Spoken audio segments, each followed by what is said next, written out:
जय हिंद एवरीवन। मैं सोनू आप सभी का अपने इस चैनल पे स्वागत करता हूं। जैसा कि मैंने कहा था आकांक्षा 4D का नेक्स्ट वीडियो आने वाला है, बट इसमें काफ़ी लेट हो गई। कारण रहा कि थोड़ा मैं बीमार भी था और मेरे गांव में नेटवर्क कनेक्शन ख़राब हो गया था। और चलिए आज शुरुआत करते हैं। उससे पहले थोड़ा मैं अपने बारे में बता दूँ। मेरा नाम सोनू कुमार है और मैंने 2020 में 10th के बाद आकांक्षा 4D का एग्ज़ाम दिया था और क्वालिफाई होने के बाद मैं 2020 से 2022 तक आकांक्षा 4D हॉस्टल में रहा और फिर 22 में वहाँ से निकला हूँ। चलिए आगे पढ़ना शुरू करते हैं। तो हमारा जो चैप्टर होने वाला है आज का वो होने वाला है क्या, जैसा आप लोग जानते होंगे, विद्युत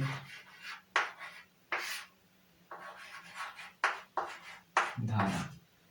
अब ये विद्युत धारा है क्या, इसको जानने से पहले हम लोग जानेंगे क्या होती है विद्युत आवेश। क्या होती है विद्युत आवेश। और इस विद्युत आवेश को आवेश भी कहते हैं और इसको इंग्लिश में चार्ज कहते हैं। जो आप लोगों ने सुना होगा, फोन चार्ज करना है, मेरा बैटरी खत्म हो गया, चार्ज नहीं है, खत्म, ये सब सुना होगा। चलिए पढ़ते हैं इसके बारे में। पहला हमारा टॉपिक है, मैं कहूँगा कि आप लोग पढ़ने के साथ साथ लिखते रहिए। इससे आपका दिमाग और हाथ दोनों संतुलित रहेगा, जिससे कि आपको ज़्यादा चीज़ें रिटेन करने में सहायता होगी। आगे बढ़ते हैं। तो विद्युत आवेश क्या है, इससे पहले मेरा एक और क्वेश्चन है, आपका द्रव्यमान कितना होगा? द्रव्यमान सुना तो होगा आप लोगों ने, जिसका मात्रक केजी होता है। आप लोगों ने बाजार से कुछ खरीदा होगा, कितने द्रव्यमान का? 5 केजी द्रव्यमान का। तो ये द्रव्यमान क्या है? द्रव्यमान क्या है? द्रव्यमान क्या है, इसका कोई डेफिनेशन नहीं है। उसी तरह से आवेश क्या है, इसका कोई डेफिनेशन नहीं है। तो पता कैसे करेंगे ये क्या है? इसके बारे में एक चीज़ कही गई है, वो ये है कि ये दोनों ही पदार्थ की प्रकृति होती है। पदार्थ की प्रकृति होती है, मतलब जितने भी पदार्थ होंगे सब में आवेश होगा, सब में द्रव्यमान होगा, और ये है पदार्थ की प्रकृति। और हर एक पदार्थ को चेंज करने के बाद ये प्रकृति बदलती रहेगी। जैसे मेरा द्रव्यमान और आपका द्रव्यमान अलग अलग होगा, मेरे में आवेश तुम्हारे में आवेश अलग अलग होगा। कारण क्या है? क्योंकि ये पदार्थ की प्रकृति है, ये हर एक आदमी में कॉमन नहीं होता, हर एक आदमी में अलग अलग हो जाता है। ठीक है, तो आप लोगों ने जाना क्या होता है आवेश, क्या होता है द्रव्यमान, ये होता है पदार्थ की प्रकृति। नोट डाउन कर लीजिए पॉज करके वीडियो को। और जैसे कि आप लोगों ने सुना होगा 5 केजी, और केजी मात्रक है, किसका मात्रक है? द्रव्यमान का। तो एक और चीज लिख लीजिए, द्रव्यमान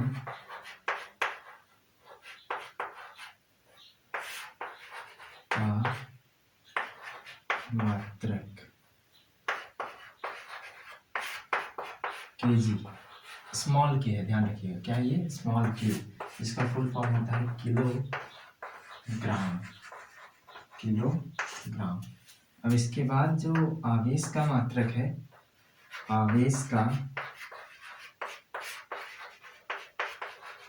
मात्रक ये होता है कूलम। क्या होता है? कूलम। कैपिटल सी है ये, स्मॉल सी नहीं।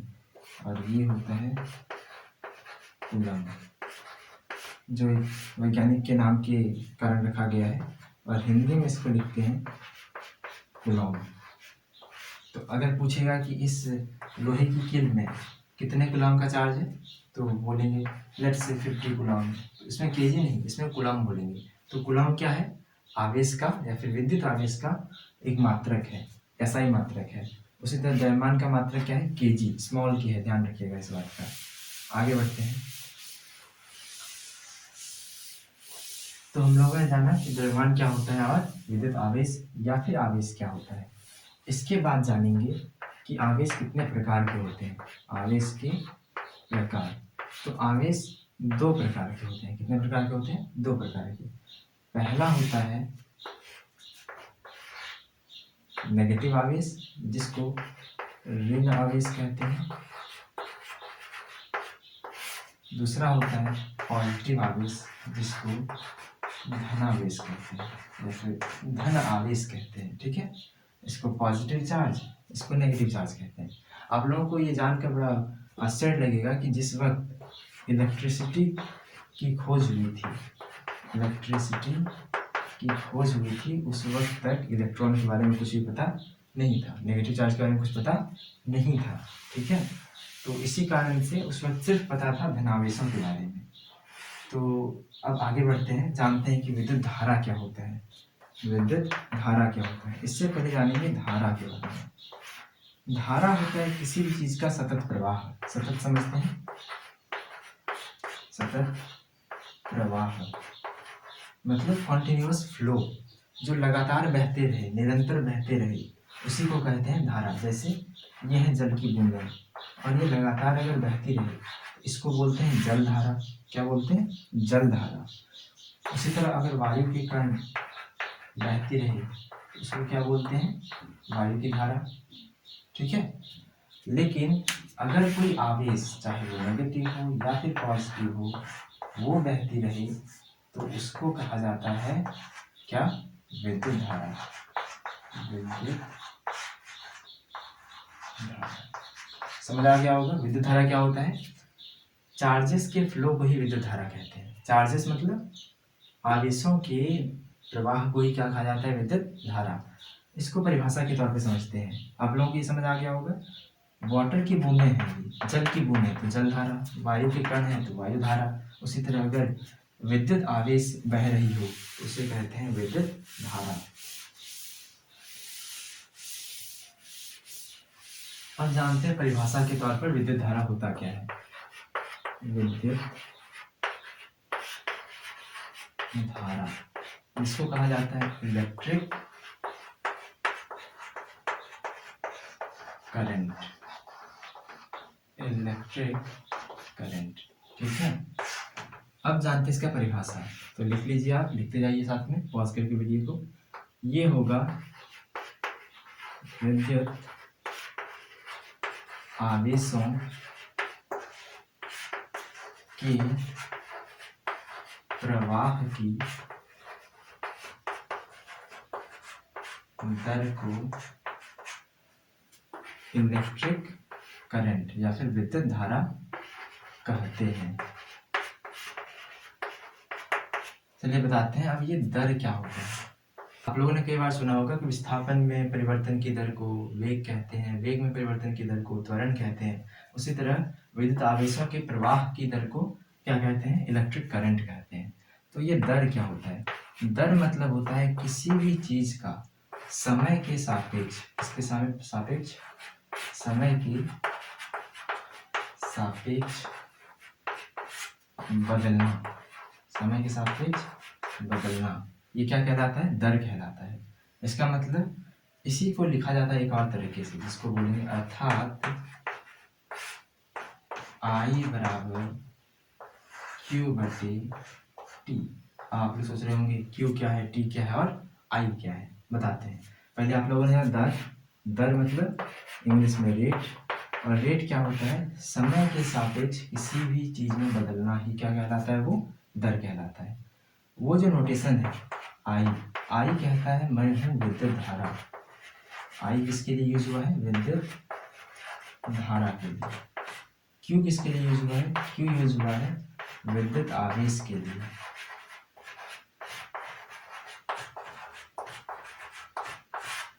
और टी किसके लिए यूज हुआ है? टी यूज हुआ है समय के लिए। इसके लिए समय के लिए। तो ये फॉर्मूला याद रखिएगा, आई बराबर क्यू टी। इसका एक और तरीका है लिखने का, अगर मैं इस टी को इधर ले आऊं तो क्या हो जाएगा? क्यू बराबर आई मल्टीप्लाइड बाय टी, आई गुणी टी हो जाएगा क्यू। ये वाला फॉर्मूला भी याद रखिएगा और ये वाला फॉर्मूला भी याद रखिएगा, काफी काम आने वाला है आगे। आप लोगों को समझ आ गया होगा। आई क्या है? विद्युत धारा है। क्यू क्या है? विद्युत आवेश है। और टी क्या है? समय है। और दर क्या होती है? दर होती है समय के सापेक्ष बदलना। देखिए लास्ट में जो टी लिखा गया है नीचे, ये टी क्या बताता है? टी बताता है समय को। तो चार्ज मतलब आवेश जिस तरह से समय के सापेक्ष बदलेगा उसी को कहते हैं विद्युत धारा। समय के सापेक्ष जिस प्रकार से चार्ज बदलेगा उसी को कहेंगे विद्युत धारा। तो विद्युत धारा बराबर क्यू बटे टी, आवेश बटे समय। नीचे वाला फॉर्मूला नोट कर लीजिए।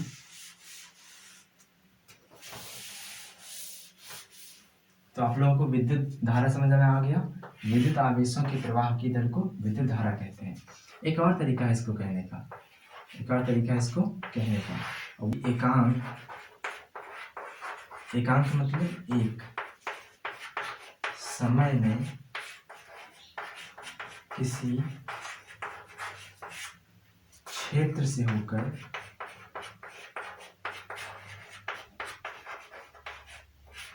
प्रवाहित मतलब बहने वाली, प्रवाहित होने वाली आवेश का परिमाण, ये परिणाम नहीं है वो वाला जो रिजल्ट है वो नहीं, ये परिमाण है। परिमाण मतलब मात्रा को लिख लीजिए आप लोग, इलेक्ट्रिक करंट कहते हैं। ठीक है, तो ये क्या बताया मैंने, एकांक समय क्या होता है, कोई भी एकांक समय, 1 घंटा, 1 दिन, ये सब हो गया एकांक समय, 1 सेकेंड, 1 मिनट। तो एकांक समय में किसी भी क्षेत्र से होकर प्रवाहित होने वाली विद्युत आवेश का परिमाण या फिर मात्रा को ही इलेक्ट्रिक करंट कहते हैं। एक और तरीका क्या है इसको बताने का, विद्युत आवेशों के प्रवाह की दर को ही इलेक्ट्रिक करंट कहते हैं। चलिए अब आगे बढ़ते हैं इसी क्रम में, और इसको दर्शाने का तरीका वही है, सेम टू सेम, I बराबर Q/T, समय से भाग दे दीजिए आवेश को, निकल जाएगा आपका I मतलब विद्युत धारा।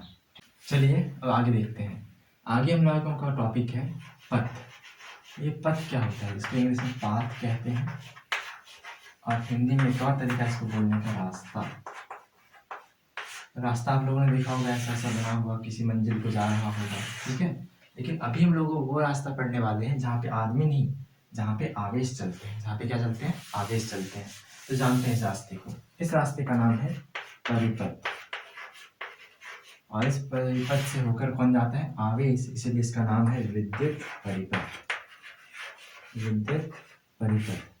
विद्युत परिपथ क्या होता है, विद्युत परिपथ होता है एक सतत, फिर से बता रहा हूँ, सतत मतलब निरंतर, लगातार, रेगुलर।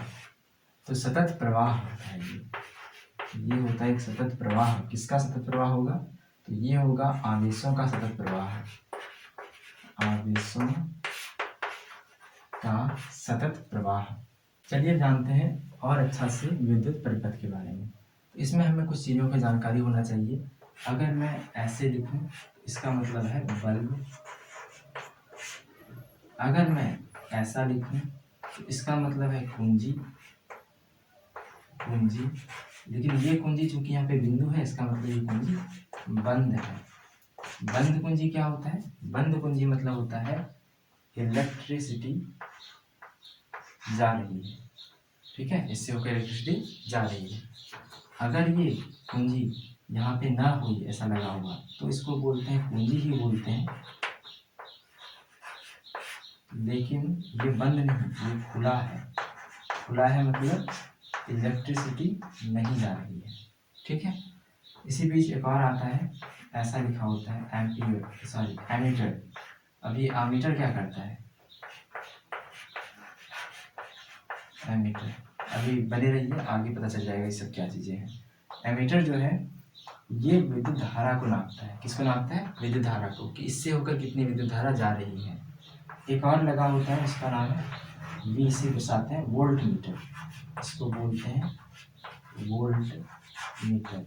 ये बताता है कि जो आपके जो सेल है उसके 2 सिरे हैं, एक है पॉजिटिव टर्मिनल और दूसरा है नेगेटिव टर्मिनल, उसके बीच कितने का विभवांतर है, पोटेंशियल डिफरेंस है, ठीक है। तो ये क्या है, अब मैंने इसको बता ही दिया, बता देता हूँ। ये है सेल, नोट करते जाइएगा, ये है क्या, सेल, जिसको हम लोग हिंदी में ऐसे लिखते हैं।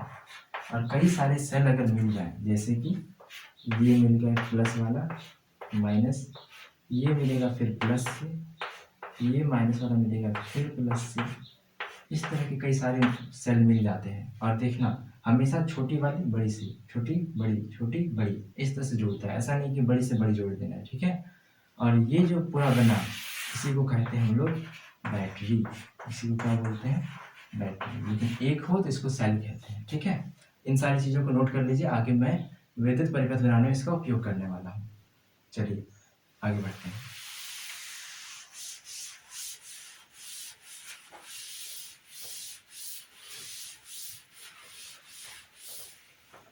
तो बनाते हैं एक परिपथ। परिपथ में क्या क्या चाहिए होगा? वायर चाहिए होगा, और क्या चाहिए होगा? एक बल्ब चाहिए होगा जो कि वो जलेगा। फिर क्या चाहिए होगा? उसमें कितने विद्युत धारा जा रही है, उसके लिए एमीटर चाहिए होगा। एमीटर क्या करता है? एमीटर विद्युत धारा को नापता है। फिर एक वोल्ट मीटर भी लगा हुआ होगा, लेकिन वोल्ट मीटर यहाँ नहीं लगाएंगे, इसको यहाँ पे। वोल्ट मीटर कैसे लगाते हैं? ऐसे लगाते हैं। आगे के टॉपिक्स में बताऊंगा कि वोल्ट मीटर लगाना यहाँ क्या ज़रूरी है। एमीटर यहाँ लगाते हैं, यहाँ पे लगाते हैं कुंजी, या फिर इंग्लिश में उसको की कहते हैं। कुंजी को इंग्लिश में की कहते हैं। और इसको मैं अभी खुला रख रहा हूँ ताकि विद्युत धारा प्रवाह ना हो जाए। ये छोटी वाली है तो छोटी है तो ये नेगेटिव हो जाएगा, और ये बड़ी है तो पॉजिटिव। देखिए, एक चीज़ मैंने आपको पिछले कुछ देर पहले बताया था कि जो विद्युत धारा का खोज हुआ था उससे पहले तक इलेक्ट्रॉनों के बारे में नहीं पता था। अब ये इलेक्ट्रॉन क्या होते हैं? तो आप लोगों ने सुना होगा पदार्थ के कुछ मूल कण होते हैं। आप लोगों ने सुना होगा पदार्थ के कुछ मूलभूत कण होते हैं। वो होते हैं इलेक्ट्रॉन,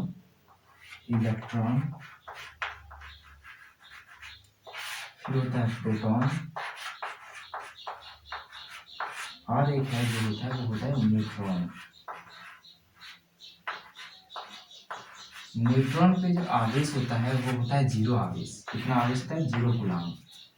लेकिन जो प्रोटॉन पे होता है वो होता है प्लस में, मतलब ये धनावेशित होता है। प्रोटॉन क्या है? एक धनावेशित कण है।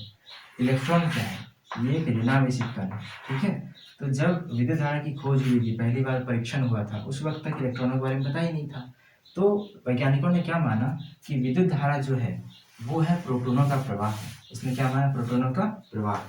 तो उन्होंने कहा कि चूंकि सेल को जोड़ने के बाद प्रोटॉन इधर जाता है तो विद्युत धारा भी इधर ही जा रहा होगा। ठीक है, वैज्ञानिकों का क्या मानना है कि प्रोटॉन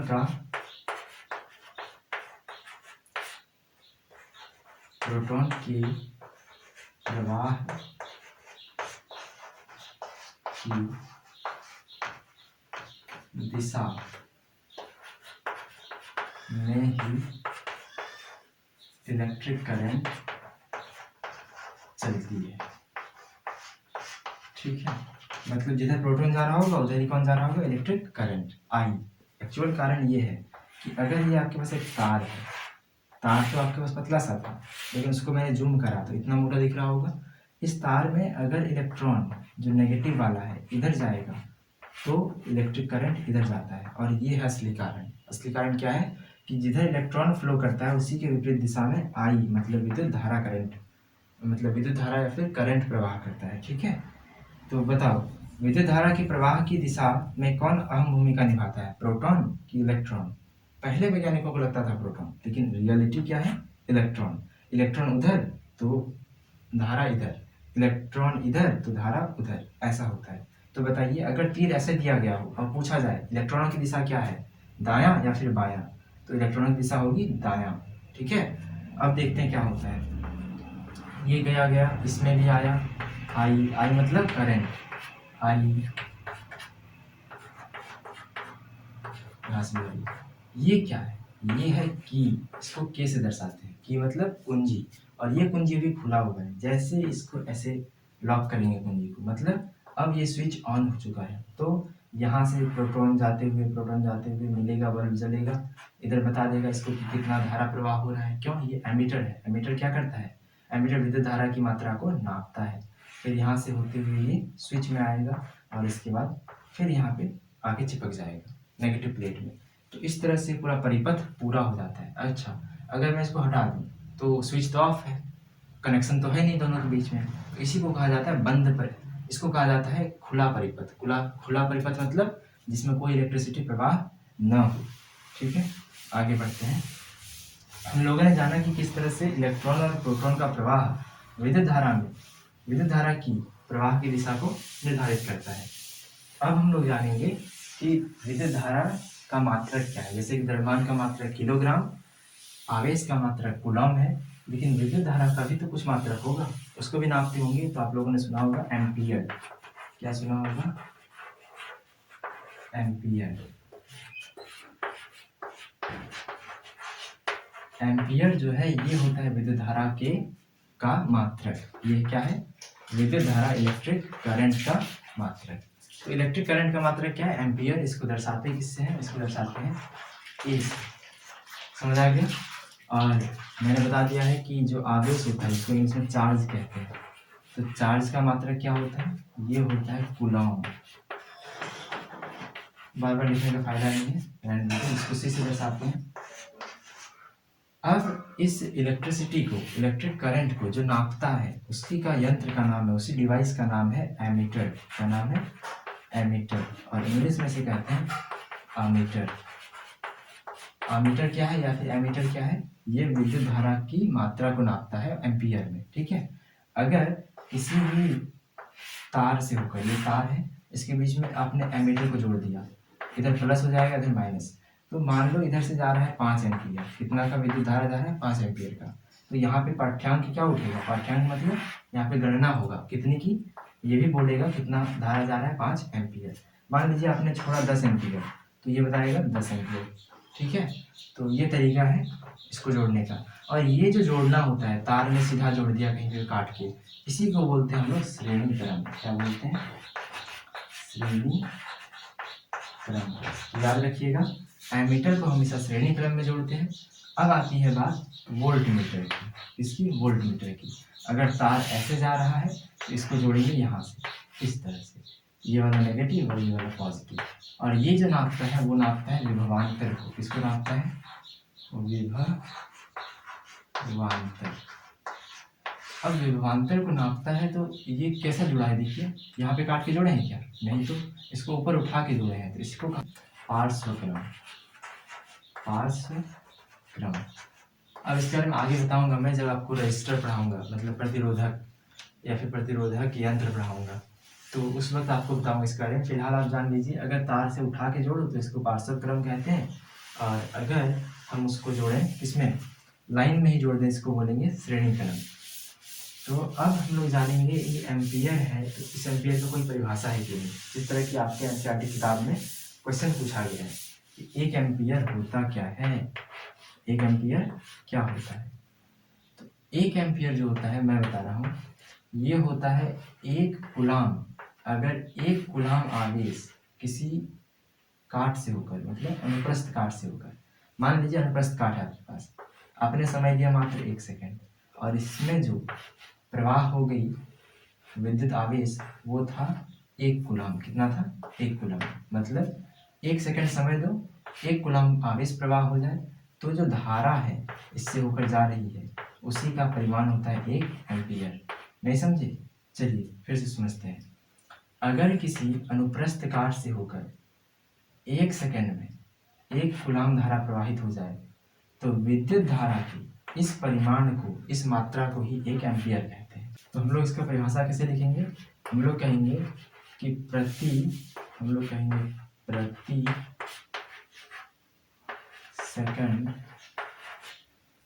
सेकंड 1 कूलम आवेश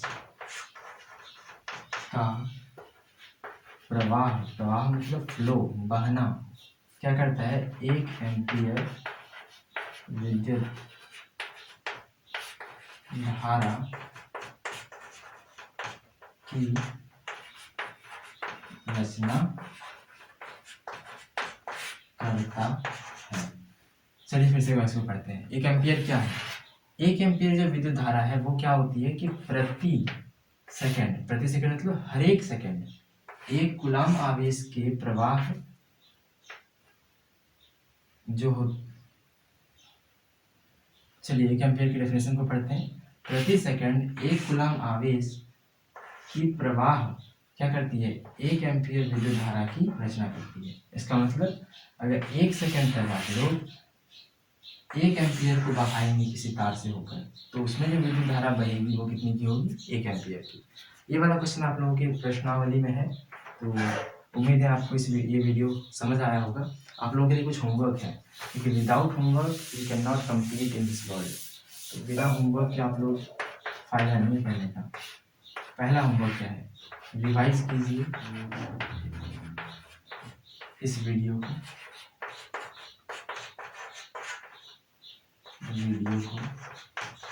कम से कम एक बार तो कीजिए रिवीजन। क्यों, इससे आपको फिर से समझ आ जाएगा थोड़ा बढ़िया से। इसके बाद आप लोग क्लास नोट्स को रिवाइज कीजिए। क्लास नोट्स मतलब जो मैंने अभी लिखवाए उन सबको रिवीजन कर दीजिए।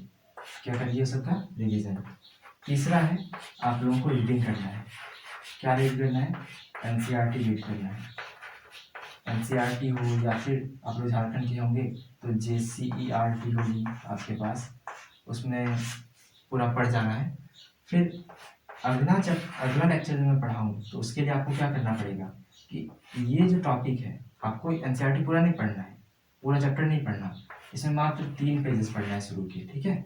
और कुछ और पढ़ लेना है 5-6 पेज, ताकि आपको अगला लेक्चर अच्छा से समझ आ जाए। चलिए मिलते हैं अगले वीडियो में। आज के लिए यहीं तक रखते हैं। अगर आपको वीडियो मेरा अच्छा लगा हो तो लाइक कीजिए, शेयर कीजिए और दोस्तों के साथ बांटिए इसको, ताकि आपको भी कंपटीशन मिलता रहे और आप भी कम्पीट करते रहें। Thank you so much. Subscribe to my channel. जय हिंद।